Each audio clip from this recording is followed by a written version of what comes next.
Honestly, sa Philippines, wala tayong financial education. Marami sa atin sa scam. We're all, number one, intimidated with the word investment. Hindi nyo kailangan may 100,000 pesos, 200,000 to start investing.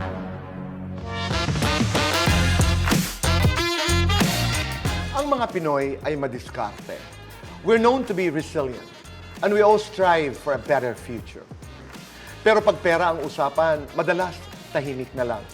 Pero bakit kailangan ganun kung marami naman tayong pwedeng matutunan sa isa't isa? Wealth can mean many things. For some, it's peace of mind. For others, it's time, freedom, or legacy. But one thing's for sure, everyone deserves a shot at creating their own definition of wealth. You could do it alone, but you don't have to. Tara, bonding tayo ngayon. Dito, we will share with you a wealth of stories from our guests who've made bold moves to everyone like you who's just getting started.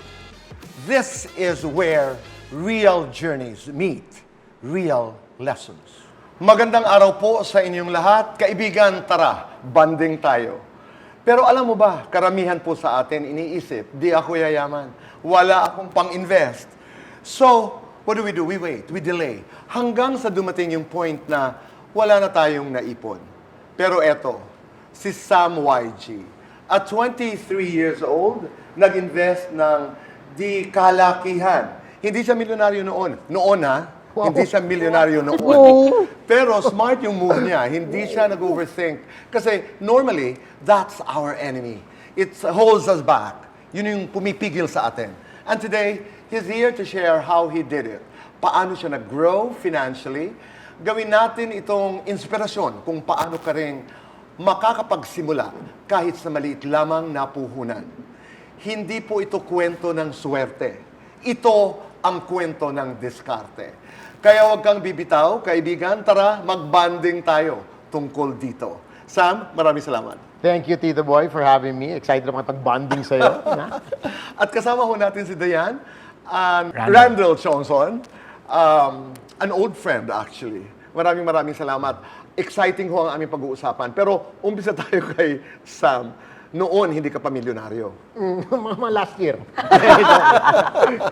Pero simulan natin dito. Well, everybody starts somewhere naman.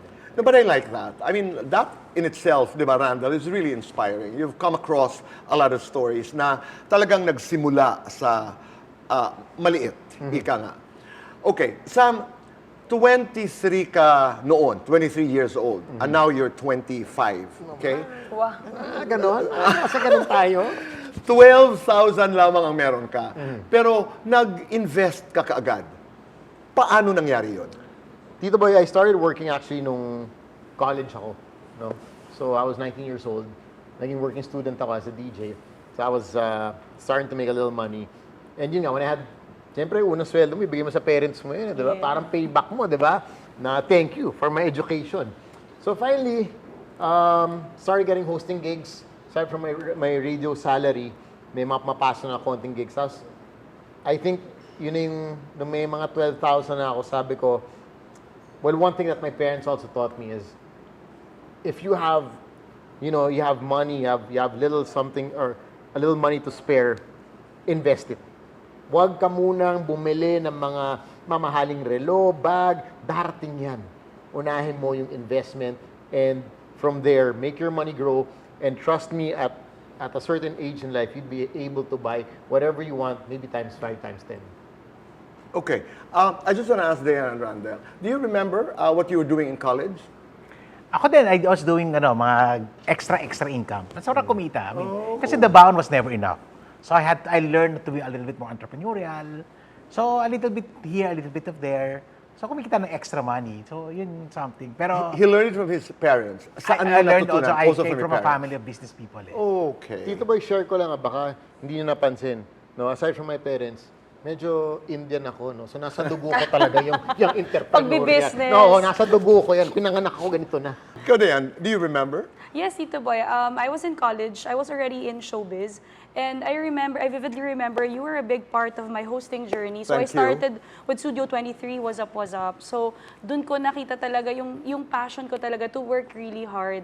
You know, kasi tama si Tito Randall, kailangan mo ng extra for your baon. Yung time na yun, yung pa yung focus ko. And I was also competing kasi, inter-school dance competition. So, nag-iipon ako for my training, for my dance training. Ayun, pasasayuin ko sana, pero mamaya na. Mamaya na, oh. Okay? I had Roger on my show the other day. Pero the story about the condo, tell us that story. Okay, Tito Boy, yung condo story, so ito na, may konting savings na ako, no?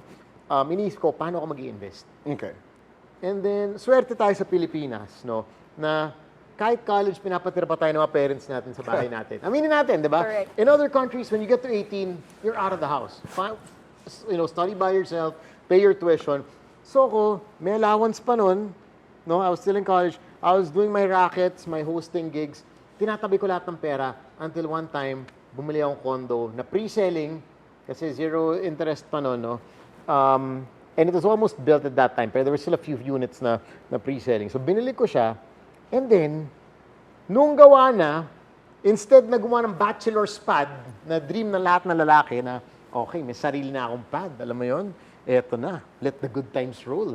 Diba? Ang ginawa ko, nirenovate ko, pinarent ko. Wow! Yun ang magaling. Na-in love ka na noon, hindi pa? Hindi pa. I was single for 11 years, kaya okay lang. Okay lang. So I lived with my mom, got that condo, Okay. renovated it to make it really nice, and then, so I paid with what I could, got a loan, so eventually it was paying for itself. Kasi Ganda. may nag-rent. Correct. Oo. Noon pa lamang ay nakafocus ka na on preserving and growing the capital that you had at that time. Sabi mo nga, di ba? At I agree, di ba? You agree, Randall Yes. and Dayan. Even small amounts, kaibigan, can get you going to achieve financial success as long as you put your money on the right places. You just have to make smart money move. Ika nga nila. Sam, ano pa bukod sa real estate ang in-explore mo na investments at that time? Hindi pa ako high-risk taker personally at that time. Kasi nga I was still paying for the condo. So ako, gusto ko sana, I get interest pa rin, pero hindi pa ako ready mag super risky mga instruments na kailangan bantayan araw-araw yung galaw. So, I decided to go into bonds because, well, some of them are government-backed. Kaya medyo, for me, I felt safe investing in that. Pero Randy, Dayan, karamihan naman talaga, di ba, naririnig ko ang mga kwento, we're not risque as people pag pinag-uusapan ng negosyo. I mean, let's go to your personal stories. Sabi nga ni Sam, at that point in his life, hindi siya mapusok, ika nga. Natural yun, no? Normal yan, lalo na sa Pilipino. Kasi kulang din sa kaalamanan. And of course, ayaw mo naman mag-risk talaga, di ba? Natatakot ka eh, di ba? Mahirap Yes. tayo ng pera eh. So medyo, you don't wanna, ayaw mo siya i-risk. Okay. Tsaka Tito Boy, pag hard-earned money mo, takot na takot ka eh. So tayo mga Filipinos, usually conservative tayo. And yung lack of knowledge din, when it comes to finances, yun din, isa pa yun sa kulang. Kasi marami rin ako na-meet ng mga overseas Filipino workers. Sayang yung mga hard-earned money nila para mas lumago pa. Yun yung minsan kulang pagdating dito sa ganitong Okay. kind of business. Tsaka Tito Boy, add ko lang hindi lang ako ganyan sa money. Kahit sa feelings ko. Pag nag-invest kasi ako, tapos nasaktan lang ako. Sa high risk, wag na lang. Kaya Sa doon low risk ka sa na, low risk ako oo. mag-i-invest, girl. Napahawak naman ako dito sa upuan. Kung mukha kang safe, investan kita, girl. Ikaw yata yung high risk. Hindi. Pero ngayon kilala ka as a host, as, in the business. Nakita kami nito just, a couple of weeks ago sa isang racket. You are, when a host is needed, you call on Sam. Pero ngayon, entrepreneur ka na rin. Paano mo nagawa, Sam, yung transition? Alam mo, Tito Boy, for me, number one, even if it's hosting, for me, I treat hosting as a business. Well, at one point in my career, I decided this is the thing that gives me fulfillment. I want to do this for as long as I can. So I have to treat it like a business. Hindi to racket for me. Okay. No? So what I did, I sat down, I looked at what I was doing and how can I grow it properly as a business. So I looked at the strategies, how do you market yourself, how, siyempre, you have to market yourself, you have to look at your growth, where do you want to be in 3 years, where do you want to be in 5 years. Meron ka rin goals. Hindi yung parang, okay, may racket ako ngayon, next week kaya may racket din ako. Anong klaseng host ka na in 5 years? Did you grow? Did you improve? All these things. So for me, that in itself is a business. I also dabbled, like we mentioned kanina sa condos, nag-dabble din ako dyan. I actually met Randall a couple of years back, to another investment opportunity. So I also did restaurants. I invested, in certain restaurants. So there were a bunch of things that you learn from different Yeah, things. yeah. Different investments would give you different lessons. So doon ako siguro natuto. Oo, magalaw. In other words, ang magalaw in a good way. Thank you. God bless. God bless. God bless. You won't know until you try. So, I'm sorry, Randall. you won't know until you try. So, part talaga, part Tama. of the journey. Oo, you have to, parang acting lang yan. Di ba? Yes. Tsaka dapat huwag ka matakot in trying new things. Right. Sometimes you just need to start. Diba? Even if it's small, you just need to start and take action. Tsaka, alam mo, ang swerte na nga ng generation ngayon, sinasabi nila yon, di ba? Kasi may mga tech platforms na gaya ng Well, PDAX. PDAX. So, with PDAX, kahit 500 lang, no? Pwede ka na mag-invest. 500 pesos. Pesos. Yeah. Oo. You Okay. can start your investment journey. So, for me, it also plays a big role in investing. Okay. Kanina, you started to talk about pwede ka mag-invest sa government bonds. Fixed returns, mababa ang risk. Sa aking pananaw, perfect ito kung maliit lang ang kapital mo. Lalo na sa mga kaibigan natin, nag-uumpisa. Tulad nung nagsimula si Sam, I mean, that's a very, very clear story. Tapos gusto mo masimulan ang pag-invest, tapos syempre, at this stage, takot tayo ng risk. Marami sa atin ang natatakot talaga. Naisip ko ito kung freelance professional ka or ordinaryong empleyado. This is what I would explore and consider. Tama, Sam? I think you're correct in saying that, Tito Boy. Kasi tama rin sinabi ni Dayan and Randall. As Filipinos, minsan it gets overwhelming. Honestly, sa Philippines, wala tayong financial education. 'Di ba? Meron tayong accounting sa college, sa high school, meron tayong finance, pero nobody teaches us what to do with our money once we start earning. So sometimes we're overwhelmed with so many things you see on the internet na, ay, okay to, 'di ba? At one point, yung mga NFT sumikat. We were talking about that kanina, 'di ba? And I understand how for an individual, it can get overwhelming. Where do you start? Do you even have enough money to start? Doon pala, ay, hindi ko kaya yan. Wala naman akong pere. But I realized, when I got on PDAX na 500 pesos lang, you can actually start investing. And that was such a big eye-opener for me. Doon ko na nakwento rin sa mga kaibigan ko na, guys, hindi nyo kailangan may 100,000 pesos, 200,000 to start investing. Correct. You can invest with, a minimum amount and actually get better returns. So that was for me. And No, I want to talk about this kasi yung government bonds, what do you want to say about it? For me, the government bonds are very safe. At least in my opinion. I find them very safe kasi technically the government has to pay you. I also dabbled into stocks at one point na kinakabahan talaga ako. Every day, yung gising ko parang, okay, after Kamusta one na week, kaya, kamusta na kaya? Tumataas ba? Bumababa? Minsan, hindi gumagalaw. Correct. Tapos, oh my God, bumaba, sayang pera ko. So, there's that for people who like that. No, I think it's risk appetite. Wherever you are in life, you have a certain risk appetite. So, if I guess you have a lot to invest, then medyo mas malaki yung risk appetite mo. Ako personally, as mentioned, medyo low risk type of person ako. So, doon ako sa bonds. Hindi lang sa pera, di ba? Pati sa Sa pag-ibig feelings. daw. So, you're talking basically about isang strategiya. Bakit bonds? Personally. Kasi, number one, sa PDAX nga, it was easy for me to get bonds kasi it was an app. Tapos online lang, 500 lang. I can already start, getting my bonds. Tapos, it was yung malaking factor sa akin yung safety. Yes. Yung Okay. low risk. That was such a big factor for me kasi I can't afford to lose money. So I wanted something safe but still something that would give me good returns. Oo. Para hindi mawala. Kasi may babayaran pa ako end of the month eh. Diba? Hindi naman pwede yung pambayad ko mawala or mabawasan. So kailangan intact yan but still hopefully earning a little bit more. so I could eventually pay off what I was paying for. Katulad ng sabi mo nga kanina, Dayan, pag pinaghirapan lalo na, di ba? Yes, hard-earned money. Right. Aalagaan mo talaga. So what I'm hearing, basically, Sam, is that kahit po OFW kayo, o di kaya may-ari ka ng sari-sari store, o di kaya estudyante ka, pwede ka na mag-invest. Kasi dati pag sinasabi mong invest, kailangan malaki ang pera. Ang mayaman lang. Di ba? Parang, ang yaman mo naman, may investment ka. So, bali ang sinasabi natin dito, financial inclusion. Tama ba? Correct. I think this is where we're at an age yun nga, like na-mention natin kanina, Tito Boy, na ano na eh, digital na lahat eh. Wala na tayong excuse not to know. 'Di ba? Kung meron kang hindi alam, pwede ka na mag-research.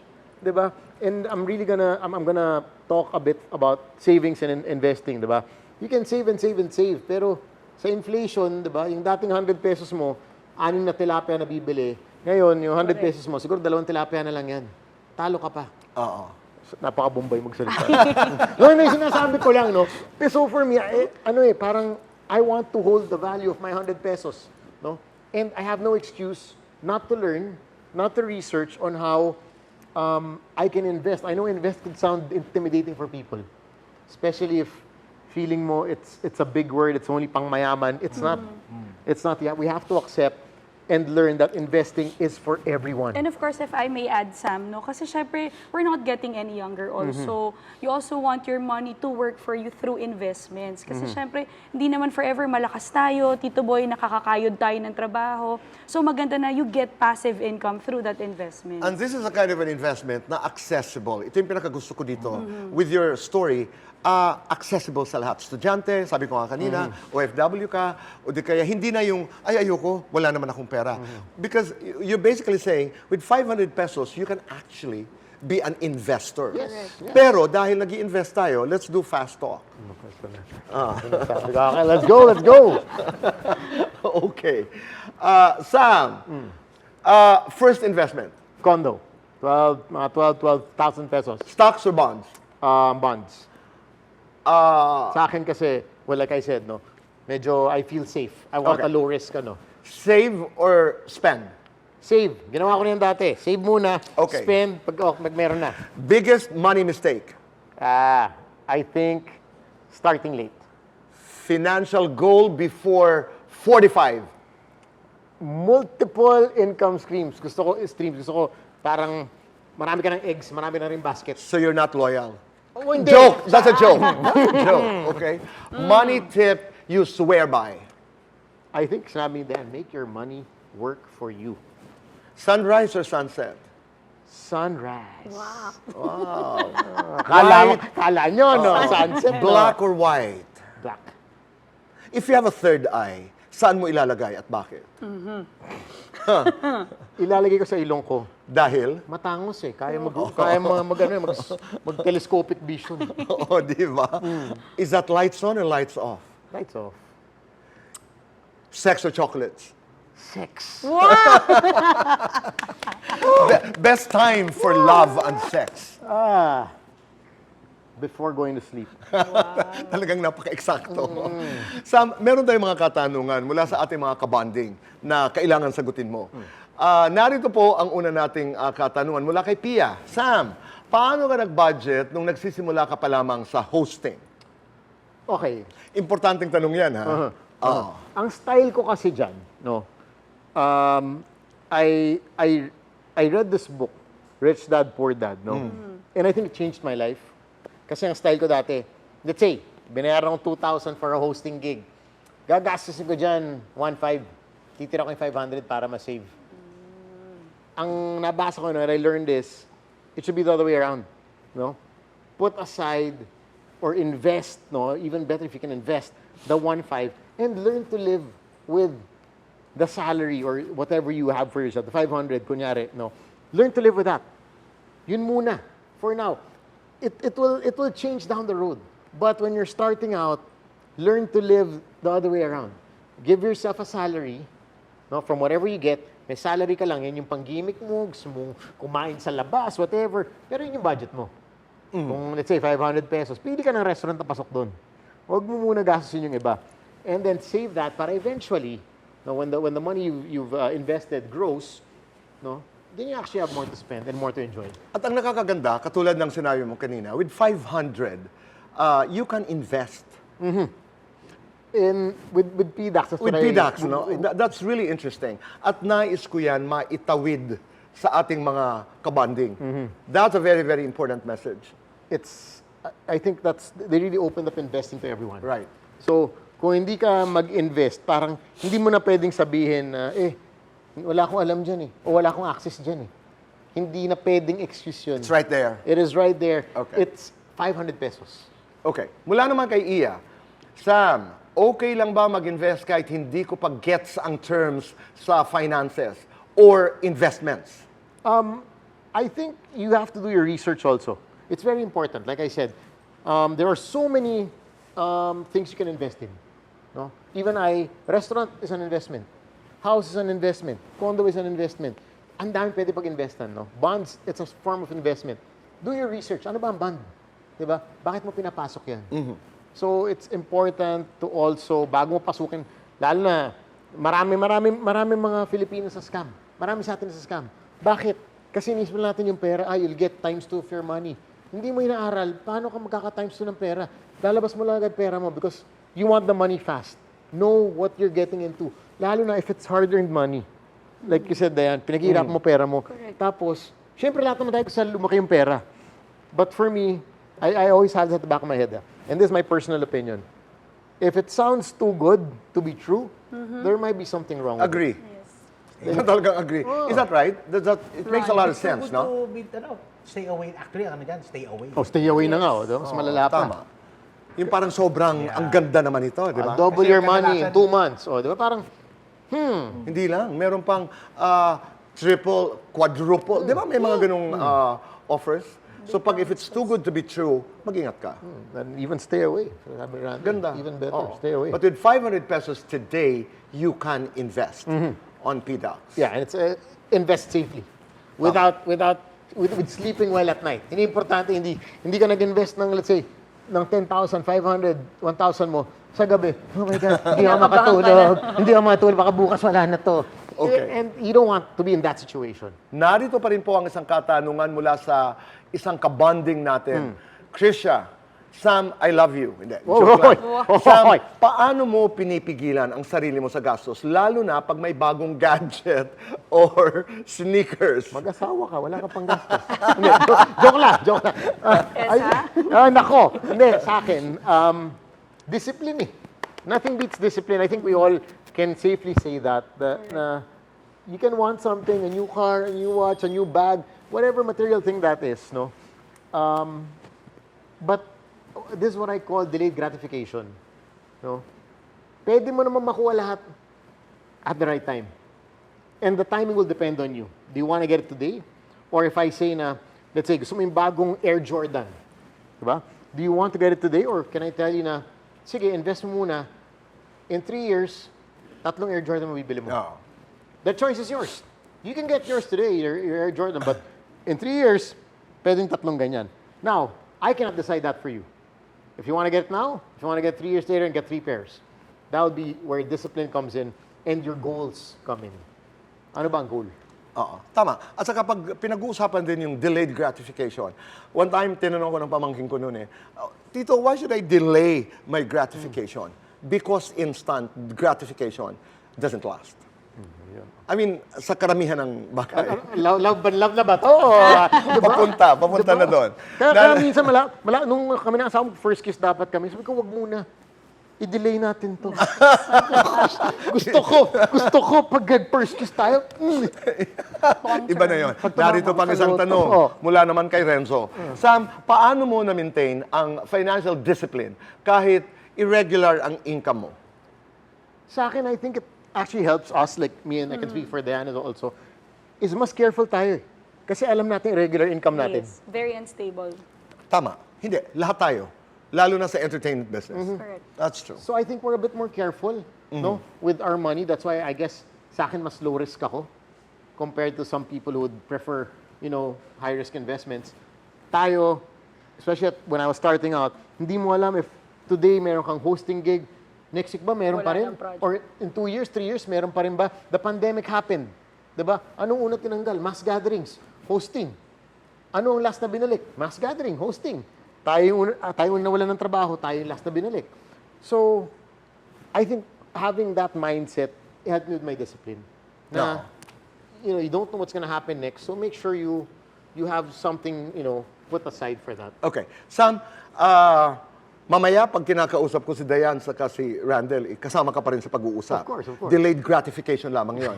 Pero at this point, ano ang iyong mensahe sa mga kababayan natin, sa mga Pilipino na gusto nang ayusin? People want to fix their financial future. Your message for them? I think we're all, number one, intimidated with the word investment. No? Number one, wag tayo matakot. Anybody can invest. No? Especially with PDAX. PDAX is there. 500 pesos, you can already start investing in bonds that are, for me, I feel they're relatively safe, backed by the government. Make your money work for you. Be smart about your money. Pinaghirapan mo yan. Di ba? Pinagtrabahuhan mo yan. So, it deserves that honor and respect also that you put into getting it. So, make it work for you. And I think discipline is also very important na pinag-usapan natin. We touched on that earlier. Sometimes delaying gratification could lead to bigger, greater things. So discipline and invest. Maraming salamat, Sam. Thank you, Tito Boy. Maraming salamat. At sa mga kabanding po natin, access bonds on PDAX on the PDAX app and start your journey today. Hindi mo kailangan ng milyon para magsimula. Kailangan mo lang ng intensyon at diskarte. To make your next money move, download PDAX to access bonds on PDAX.